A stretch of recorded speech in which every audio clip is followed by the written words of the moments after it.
நிறுத்தப்பட்டிருக்கிற அன்பு சகோதரர் அருணாசலம் அவர்கள் சுதந்திர இந்தியாவிலே 60 ஆண்டு காலத்திற்கு பிறகு முதன்முறையாக ஒரு எளியவர், விவசாய குடும்பத்திலிருந்து வந்தவர், ஒரு கட்சியினுடைய கிளை செயலாளராக பொது வாழ்க்கையை தொடங்கி ஒன்றிய செயலாளராகி, மாவட்ட செயலாளராகி, கட்சியினுடைய தலைமை நிலைய செயலாளராகி, கட்சியினுடைய பொதுச் செயலாளராக உயர்ந்து கட்சியினுடைய சார்பாக முதலமைச்சராக பொறுப்பேற்று இன்றைக்கு எதிர்க்கட்சி தலைவராக, எதிர்காலத்திலே மீண்டும் முதலமைச்சராக பொறுப்பேற்க இருக்கிற புரட்சி தலைவர் தமிழர் அண்ணன் எடப்பாடியாருடைய வேட்பாளராக இங்கே நம்முடைய அன்பு சகோதரர் அருணாசலம் அவர்கள் களமிறக்கப்பட்டிருக்கிறார். அருணாசலம் 46 வயது இளைஞர், ஒரு விவசாய தொழிலை கொண்டு செயல்படுகிற குடும்பத்தை சேர்ந்தவர். எளியவரான அருணாசலம் அவர்கள் இங்கே வெற்றி பெற்றால் திருப்பூர் பனியன் தொழிலை மீண்டும் தலைநிமிர செய்வதற்கு தன்னாலான அனைத்து பணிகளையும் மேற்கொள்வார். ஒரு காலத்திலே 2011ஆம் ஆண்டுக்கு முன்பு திருப்பூரிலே பனியன் தொழில் நசிந்து போய் சாயப்பட்டறைகள் எல்லாம் மூடப்பட்டு இங்கே இருந்த குடும்பங்கள் எல்லாம் கடந்த திமுக ஆட்சியிலே காலி செய்து வெளியூர்களுக்கு போனதற்கு பிறகு அம்மா அவர்கள் தமிழகத்தினுடைய முதலமைச்சராக பொறுப்பேற்ற 2ஆம் நாளிலே இந்த தொகுதியினுடைய சட்டமன்ற உறுப்பினராக இருந்த அன்பு சகோதரர் MS ஆனந்தன் அவர்களையும் மற்றும் குணசேகரன் அவர்களையும், சகோதரர் விஜயகுமார் அவர்களையும் அழைத்து 210 கோடி ரூபாய் நிதியை ஒதுக்கி கொடுத்து சாயப்பட்டறைகளை எல்லாம் ஒழுங்குபடுத்தி சாயப்பட்டறை கழிவுகளை எல்லாம் நீக்குவதற்குண்டான திட்டங்களை வகுத்து கொடுத்து மீண்டும் திருப்பூரிலே பனியன் தொழிலை 2011 தலைநிமிர செய்தவர் புரட்சி தலைவி அம்மா அவர்கள்.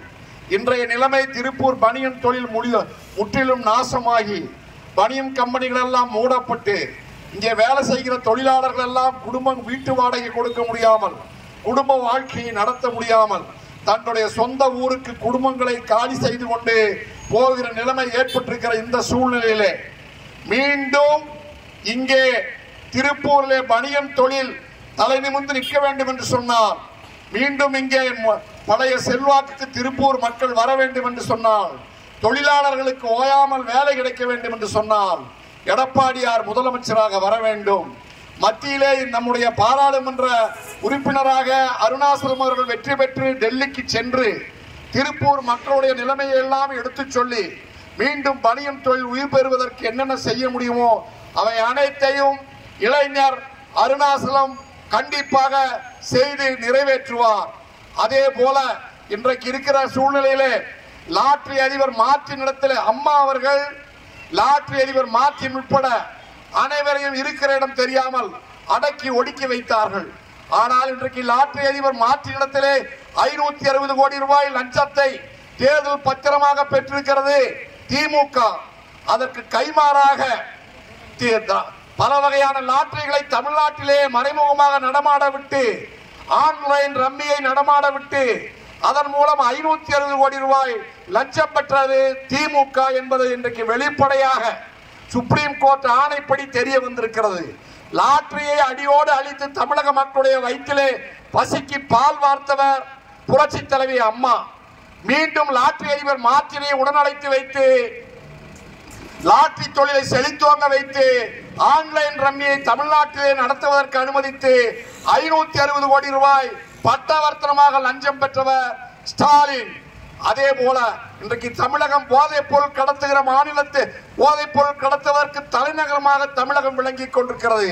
இங்கே இருந்து போதைப் பொருள் கடத்துகிற கூட்டத்தினுடைய தலைவராக திமுகவின் அயலணி மாவட்ட துணை செயலாளராக ஜாஃபர் சாதிக் என்பவர் சிறப்பாக 3 ஆண்டு காலம் செயல்பட்டு 3000 கோடி ரூபாய் மேலான போதைப் பொருள் தமிழகத்திலே இருந்து நியூசிலாந்து, ஆஸ்திரேலியா போன்ற மேலை நாடுகளுக்கு கடத்தப்பட்டு வருவதாக அமெரிக்க நாட்டினுடைய போதைப் பொருள் ஒழிப்புத்துறை தகவல் கொடுத்து இன்றைக்கு ஜாஃபர் சாதிக் கைது செய்யப்பட்டிருக்கிறார்.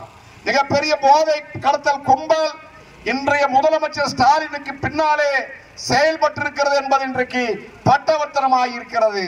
போதை கடத்தல் கும்பலும் லாட்டரி கும்பலும் இன்றைக்கு யாருக்கு பின்னாலே இருக்கிறது என்று சொன்னால் முதலமைச்சர் ஸ்டாலினுடைய குடும்பத்திற்கு பின்னாலே இருக்கிறது.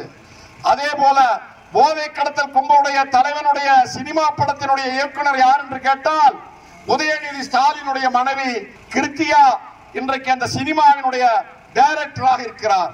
இப்படிப்பட்ட ஒரு ஆட்சி இன்றைக்கு அலங்கோலமான ஆட்சி தமிழகத்திலே நடைபெற்றுக் கொண்டிருக்கிறது. இதற்கெல்லாம் முடிவு கட்ட மீண்டும் திருப்பூரிலே பனியன் தொழில் செழித்தோங்கி வளர, இளைஞர்களை மாணவர்களை காப்பாற்ற, போதை கடத்தலை தடுக்க வாக்களிக்க வேண்டிய சின்னம் அருணாசலம் அவர்களுடைய சின்னம், அண்ணன் எடப்பாடியாருடைய சின்னம் இரட்டை இலை, இரட்டை இலை, இரட்டை இலை. செய்திகளை உடனுக்குடன் தெரிந்து கொள்ள நமது அம்மா இணையதள தொலைக்காட்சியை சப்ஸ்கிரைப் செய்து அருகில் உள்ள பெல் ஐகானை